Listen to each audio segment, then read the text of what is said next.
Hello, beautiful souls, and happy summer solstice.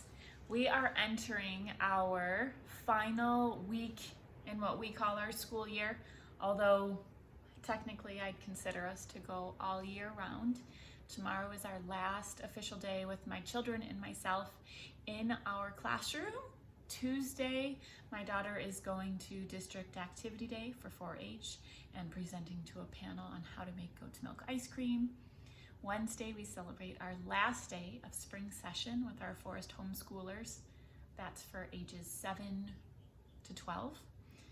Thursday is our last day leading forest kindergarten. That is a special time as we are transitioning into different programming, so I'm honored to be leading that last day. And Friday, my children are both going to take a standardized assessment. This is Luca's first time taking that assessment. It's something that's required in North Carolina homeschool law. I can give that standardized assessment myself, but I've been preferring to have someone else administer that. So we go to an educational psychologist about an hour away, and there is nothing on that test that is going to surprise me. But I use the same test. We do the Woodcock-Johnson test, and it just simply shows me each child's growth from year to year. I don't compare to national norms, but I do look at it as continual growth and honoring that journey of lifelong learning. I pulled out my children's portfolios from the year of all of their schoolwork. Wow. I think it's just for me. I want to cherish that in the years to come. Each year offers new possibilities, new obstacles, and it's a journey we get to take together. I love that I'm the one that actually gets to create their curriculum, and I'm really proud to share that and to reflect on that. I feel personally like we don't do much classroom work, but then I look back on this and I go, wow, this is really meaningful work. I hold dear in my heart many different ways to approach education. I am not strictly one method. I am a former public school teacher. I've been trained in the Waldorf method. I find that so beautiful. I've worked at a Montessori. I direct and operate a forest kindergarten and a nature school for older children. And there are so many other ways to approach education that I find so beautiful and valuable. So when it comes to saying how we align, there's so many ways. We're a little bit of both. However, we tend to lean a little bit more into Waldorf education when it comes to our homeschool approach. And in Waldorf education, we approach the scope and sequence, would be how I would align it with public school. We align it as main lesson blocks, or what I used to call unit studies. These are periods of study, typically 3 to 6 weeks, depending, where a specific study is the focus of a daily main lesson. And that's gonna last just a couple hours. We don't divide the day into reading, math, social studies, phys ed, art. In your main lesson block, everything is woven into one centralized theme. This year, we dedicated Mondays and Tuesdays to classroom work, with the remainder of their education being focused and anchoring in daily life, forest school, and community engagement. So I have intentionally cultivated a daily, a weekly, a seasonal rhythm that we really lean into, and that is what lends strength to our educational work and our homesteading life. I am the one that writes and creates and pulls from so many other resources to make their scope and sequence for the year. I am not a big fan of prepackaged curriculum. That is why I left the public school system. Education is about relationships. I have a responsibility to pursue active study of the child before me. I believe you can adjust the academics and the way you teach something to a child, but we don't adjust the content. So in Waldorf education, we deliver subjects at specific times to match where the child is at developmentally and bring medicinal stories that speak to their level of consciousness and growth. So my son had a year of fairy tales, fables, myths, archetypal characters, and my daughter, just being on the other side of the 9-year change, started and ended the year with Norse mythology and epic tales of the Norse. So in Waldorf education, we do not use textbooks, but rather a child creates a main lesson book, and that is a personalized record of her learning and her growth and her thinking throughout the year. We're going to see lots of form drawings, lots of beauty and watercolor. We got into runes, lots of storytelling, grammar we even hit, verb conjugations. She loves Greek mythology and had such a background in that. She was actually against doing Norse mythology at first, so we did a lot of comparison of Greek to Norse. We got into Vikings, who discovered the Americas, and we just ended the year with the death of Balder, Loki's punishment, and Ragnarok. Some block printing, research papers, just beautiful ways to experience rather than have everything be full of book knowledge.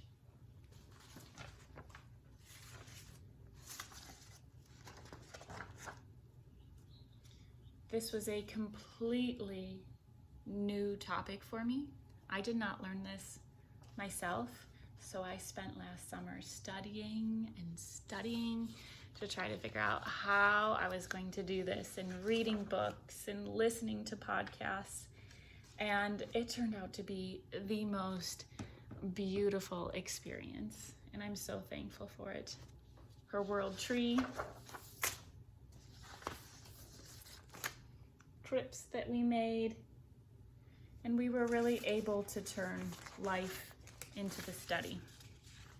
And she is an absolute lover of Rick Riordan books, and she tried it, the Magnus Chase series. I highly recommend. She just read those all on her own. I've not even read all of them.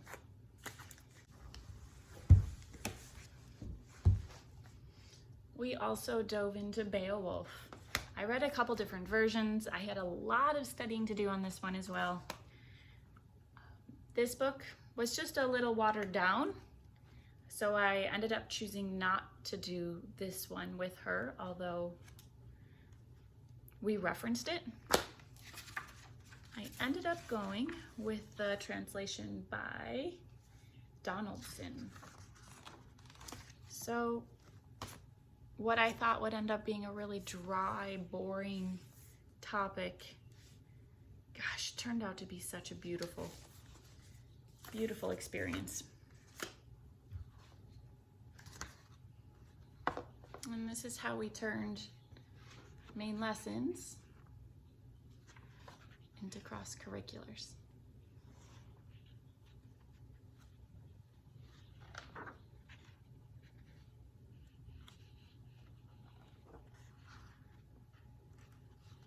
Lots of journaling, art, history studies, geography. We studied our family tree.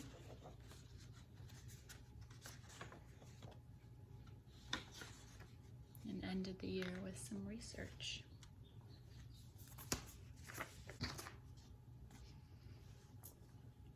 As I mentioned, we do schooling year-round. So summer camps became a way for us to also celebrate learning, celebrate the journey. I let my children pick topics for summer camps, plus I pull in extra things that I would like to cover more and create more hands-on experiences with. We also attended several farmers markets, and that was beyond what I can describe. The business planning, the handling of the money, being prepared, picking up after. She created a logo for her herbal teas that she made and sold. She took her earnings and dove into, with Dad, dove into investing. It was just a beautiful experience that we hope to cultivate again this summer. Our libraries, we have so many libraries in the area who also provide a lot of free story times, free book giveaways and celebrations that we also enjoy going out to celebrate reading and being social with friends. We take a trip north each year in the summer, and that's another thing they do, is journal about their time traveling. Yeah, that was Monticello. They visited going south as well, going to see family and writing about that. And the Paris Olympics were held this year, and we turned that into a really enjoyable experience. She picked competitions that she wanted to watch, which was way more than I thought she would be interested in. And she studied the Olympics in ancient Greek, going back to something she's very, very passionate and interested in learning about. And then with each event, she drew the flags for first, second, and third. And at the end, we graphed the results based on what she was interested in following for gold, silver, and bronze as well. And then we can't forget that gift in the summertime of just unscheduled free play. We need to give them that gift of hours of time to just play. And never once did I hear them say, "I'm bored." Or if they do, it can be great. I can't wait to see what you come up with. It's the start of creativity. She also took all on her own. She wanted to take ancient Greek, not just modern Greek. With her love of Greek mythology, she wanted to take ancient Greek. So that is not something I'm able to do. Thankfully, she was able to do that for a few months throughout school. We also studied the election. One of our friends, actually, in our Haven Homeschool group, started this with a field trip at her house, and we went around with a group of other homeschoolers and explored different topics on the election. And then we took this home and continued with the scholastic news that really just provided a wonderful experience.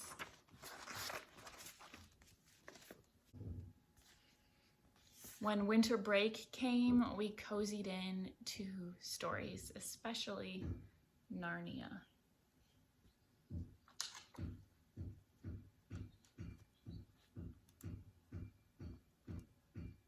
And this was a curriculum from Hearth Magic that I just adapted and we turned into life. We celebrated with some other friends, and we did this at the same time as her brother. So although they did a similar topic, they each had a different approach to that.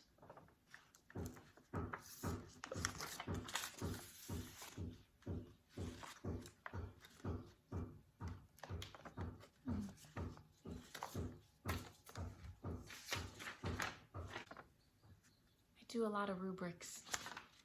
That way they know what's expected before and they can grade themselves after.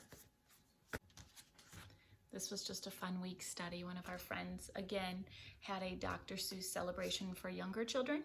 I dove deep into this with my son, but for my daughter, I took it a little bit higher into the next level. We read a biography into who Dr. Seuss is.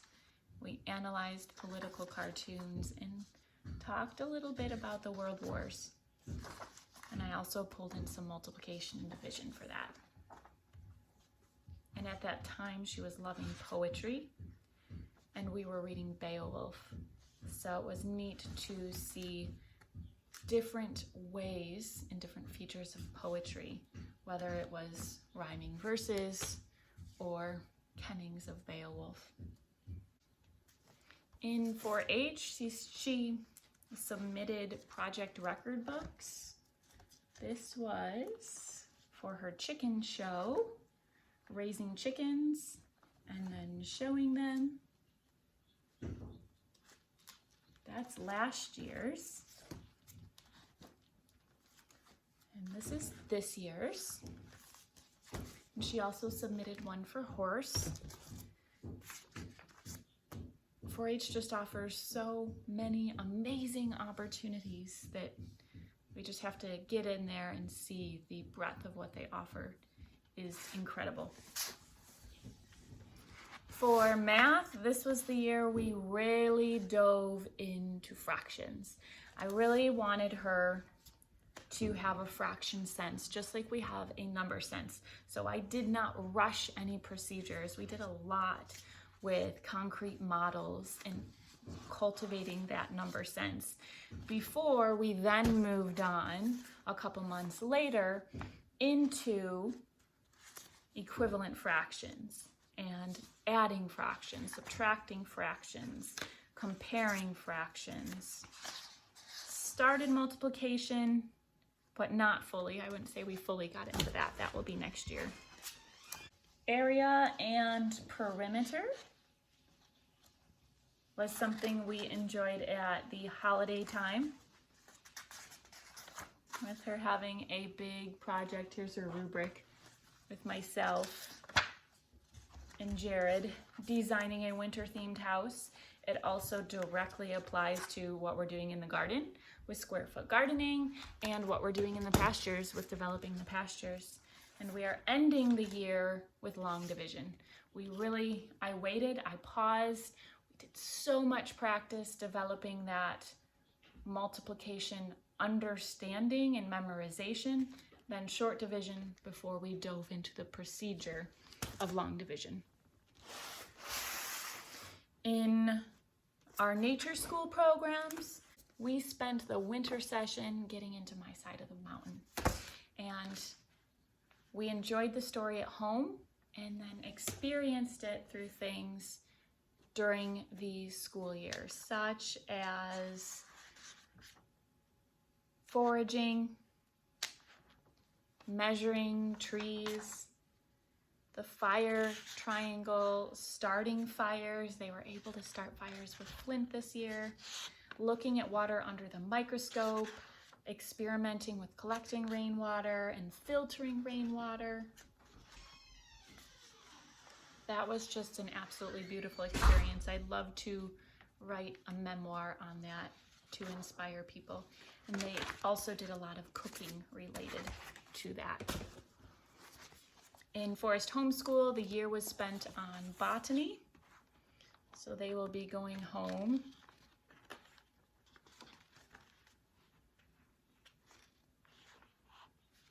with different work related to their studies in the forest and their studies in the garden. We also led a Saturday program Jared and I did called Future Homesteaders, and that was a hands-on way to experience animal husbandry, vet science, animal enrichment, while also working on carpentry and homesteading skills with my husband. The children built a fence out of trees they felled, they skinned the bark, they used the tools, they built the fence, and then we put spring chickens in there. They also built the chickshaw that you saw me carrying across in this video. That was built by our Future Homesteaders children.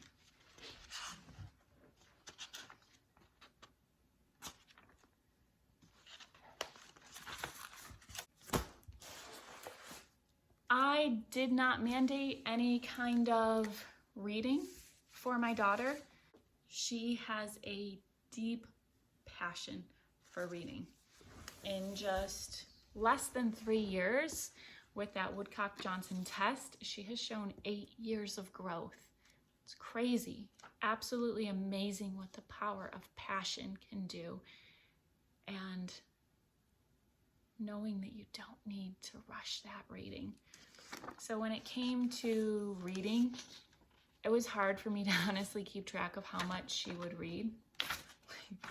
Books you enjoyed this weekend, and I would just simply get a picture of it, have her rate it, talk to me about it. She just would go book after book after book after book. But I did want to keep cultivating her understanding of nonfiction texts, because that's not one she really chooses to read on her own. And she really liked these super stems from Scholastic. They come with math, science, engineering, and I do pull out some of those worksheets because that is the public school teacher in me that is still connecting with that. In her portfolio, I also keep things we do, things out in the community, going to an arts festival, going to see Percy Jackson and the Lightning Thief. This is something she looks forward to every year. At the moment, she does want to go to NC State Vet School. She loves going to their open house. It's an amazing day. And also these little reminders. I can rush through my life, or I can experience it with my children. But I can take the time to go into the bank. They can add it up, and there's their math for the day. And we all see between all three of us if we all match and what we come across. I pulled out some of her current things as well. I do workbooks. They need practice. She needs practice. So yes, don't let them tell you that Waldorf doesn't do workbooks. She has a review period outside of her main lesson block. So we've done one for measurement, one for fractions, and this is multiplication and division.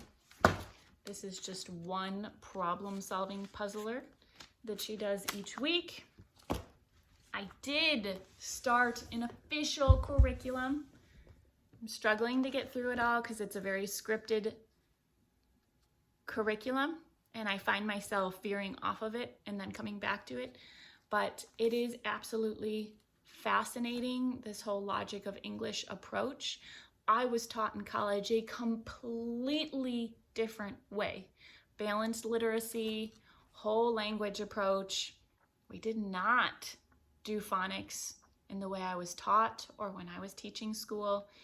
And I am learning so much as I go through this with her. I find it fascinating as well. And as she goes through these, she is creating a book as well of all the different spelling rules. I'm realizing that things aren't just rule breakers. There really are rules in our language, and that most of our words, more than 90% of them, they're decodable. We just might not know those rules yet. And then her enrichment that she chose is her love of horses and horseback riding. We have a friend who is her degree is in therapeutic horseback riding, and she is able to offer her lessons once in a while. And we found a local program as well called Weymouth Equestrians, and for the first time in our life, she's able to have weekly riding lessons with a group of children from the community. So that has been an amazing experience, and this was a Christmas gift that her riding instructor gave her, and she chose to write about it, what she's doing each week. And this is our academic planner. So this is the first year we are doing a planner, just like what I remember in middle school. I will go in and write down this year though, what work she has to do for the week ahead. And she uses that and writes goals and crosses all that out. but it was a great transition into this, because before that we were doing menus, which brings us to my son. I lay out his work in the form of a menu each week. So he has tasks for Monday, Tuesday, Wednesday, Thursday. In his 7th year of life, and with the changing of his teeth, we are finally delving into reading lessons and absorbing academic content. Before now, everything related to reading was a rich language soup. We did a lot of poetry, verses, storytelling, puppet shows, read aloud, developing that picture consciousness. I am wholeheartedly in approval of waiting until a child is 7 to begin that reading instruction. In my opinion, what good is early reading if a child is not comprehending what they are reading, or if they're lacking the passion for reading, those who are skilled non-readers? For me, passion before early academic curriculum is how I nurture our homeschool, and I do delay reading until this age. So it was fun to dive into this journey with him. And I find that I have approached it differently with him than I did with my daughter, because they're each individual beings. So what worked for her is truthfully a little bit different than works for him. For my son, what began as a Michaelmas celebration and that season of courage and dragons held strong in his heart the entire year. We actually just went to the movies for his birthday and saw How to Train Your Dragon. I took him to the movies for the first time. But this season of courage turned into a beautiful way to cultivate that within himself. These pictures are from Hearth Magic as well, but we also pulled in some elements from Waldorf education. I actually had some books from when I taught public school. And in Waldorf, we do a lot of rhyming as well. So we would find a word family and play around with switching the onset or the ending. Once in a while the ending, but normally the onset to begin.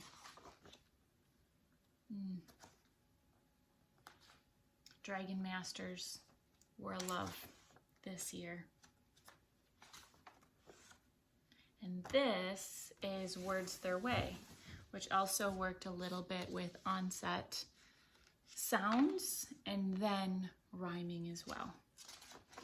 I recognize that after finishing our letter stories last year, he still needed a little bit of work with differentiating those vowel sounds, whether it was initial or medial vowel sounds.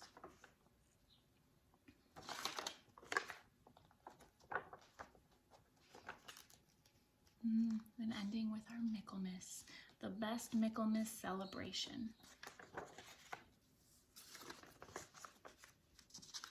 Some math work we did. He would open up dragon eggs after finishing his math work, and there would be pictures of dragons in there. And my father's dragon, although so simple and not a big epic quest, was something he really enjoyed as well, and we enjoyed together. I actually pulled this resource from Teachers Pay Teachers. We dove into addition and subtraction, the way his mind works. Totally different than Leela's. And a lot of times he wanted to do everything mentally, and I would try to get him to slow down and show me his work concrete, and he would have to explain it. And it took a lot of me recognizing the way he did it and him recognizing the way I did it, and us working together in that process. that was such a learning process for me. So along in his work, I did a lot of note taking and explaining what we were doing in pictures to show that work. Lots of games, and he loves being challenged with math. I can pull this workbook. He was given this at a summer reading program, and he just wanted to do this so much. He was able to do all this no problem. It was just the fine motor of the writing. But I realized with this, what he enjoyed really was just that connection and that one-on-one time with me, which was a lot of what built our school year last year. I dove into the Three Little Pigs, and as simple as you think that might be, we were really able to hit a lot of those elements that sometimes I'm left guilty feeling. Did I cover setting? Did I cover plot? Did I cover sequence? Did I cover my public school mind coming into me? But we got to dive into perspective and other point of views of different stories. We dove into area and perimeter. We worked fine motor with beeswax clay modeling. We got some measurement as well. And we worked with cooking, and we got into some building as well and some scientific inquiry. That was fun.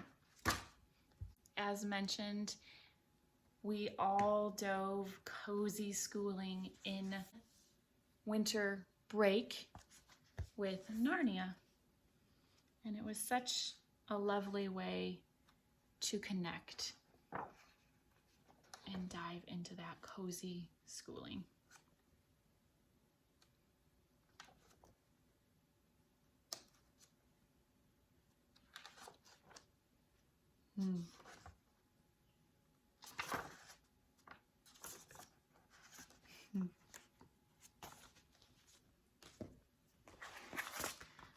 We took the whole month. This was not planned in my scope and sequence. And we dove into Dr. Seuss as well as St. Patrick's Day, when our community created some events where the children could get together and have hands-on fun and celebrations of books. So that was fun. There's another picture of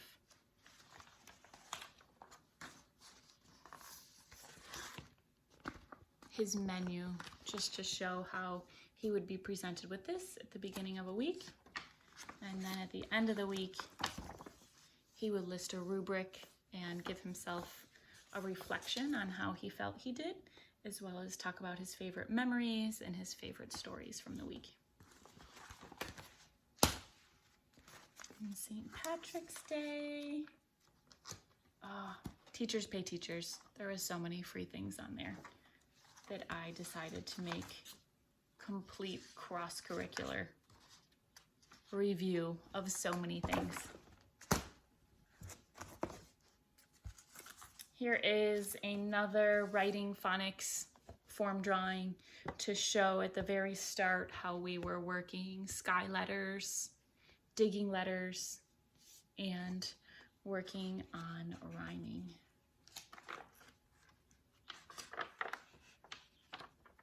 This is Words Their Way.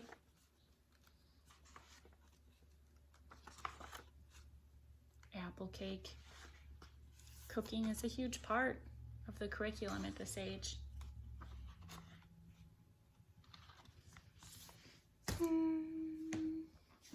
He also raised chickens through 4-H starting in September, and the show was in March.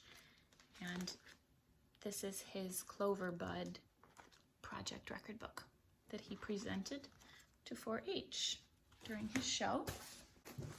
I also pulled out this. This is a free resource that was invaluable to me as a third grade public school teacher, And a friend who is currently a public school teacher as well reminded me of the Florida Center for Reading and Research. So this was a great way to approach phonemic awareness and phonics through lots of games and activities. And then it's not a scripted, which I love, it's not a scripted curriculum. So here's the activity, and then you take it and you build it based on the child before you and their interest. He created books, of all of our journeys.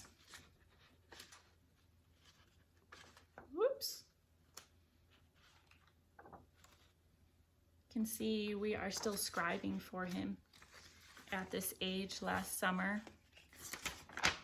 And we got out of doing these. We had behavior charts. A bulk of this growth at this age is we are developing their attitude and their work habits. So this was a way to foster this.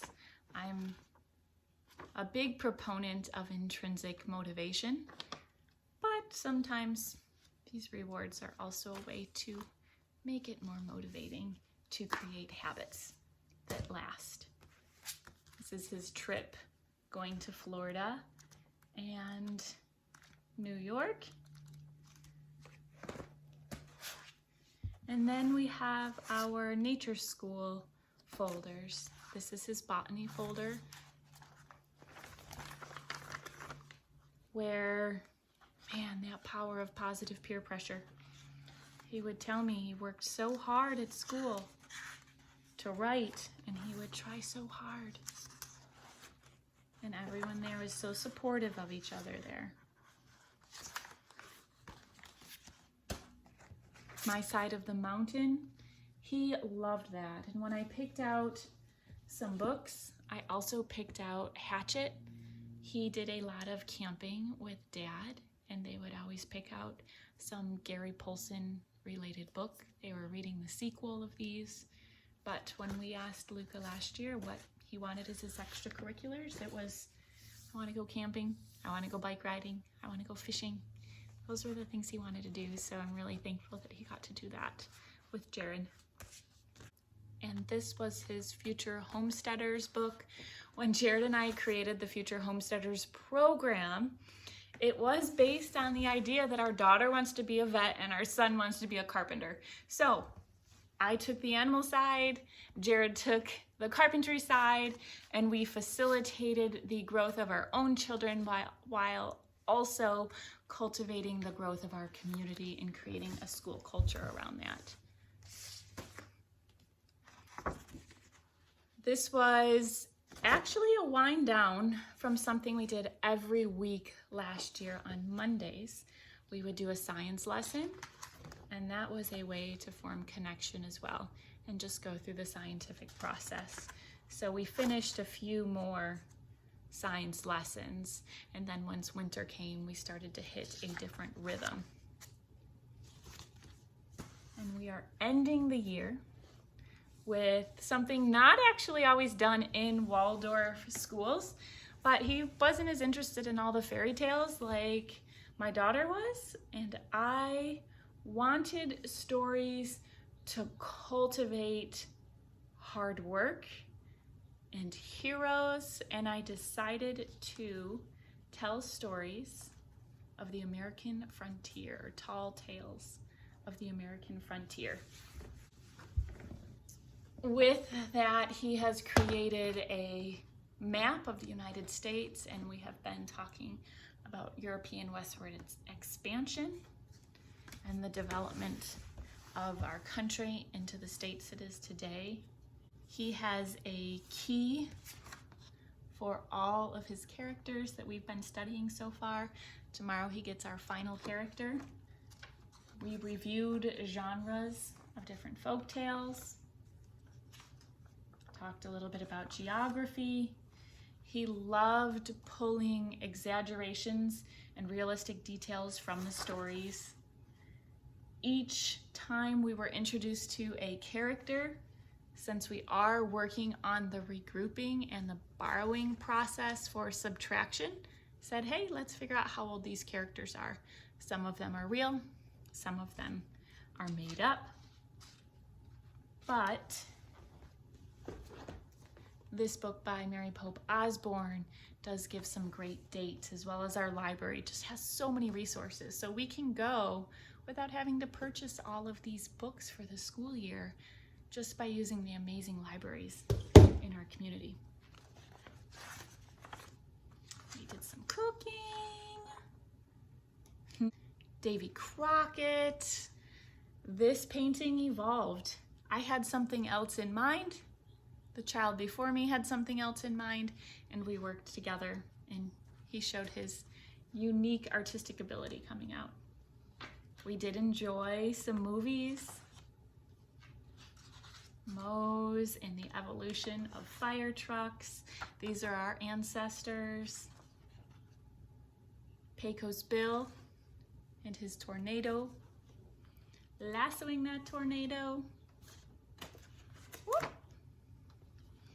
John Henry. A way to study these characters, have some fun with it, and add beauty. Other stories I picked out just to remember what I enjoyed. He loves these books. Loves, loves, loves these Who Would Win books. He started saving up his own money from market and gifts he would get from people just so he could go buy these, because the library didn't always hold them, being that they're soft cover. We just finished up Puck. It's a beautiful story. And nonfiction books like these, he loves reading a page a night with Jared. Absolutely loves it. He picked that out last year after homeschool testing for my daughter, and we went to a fancy bookshop that they got lost in, also known as Barnes & Noble.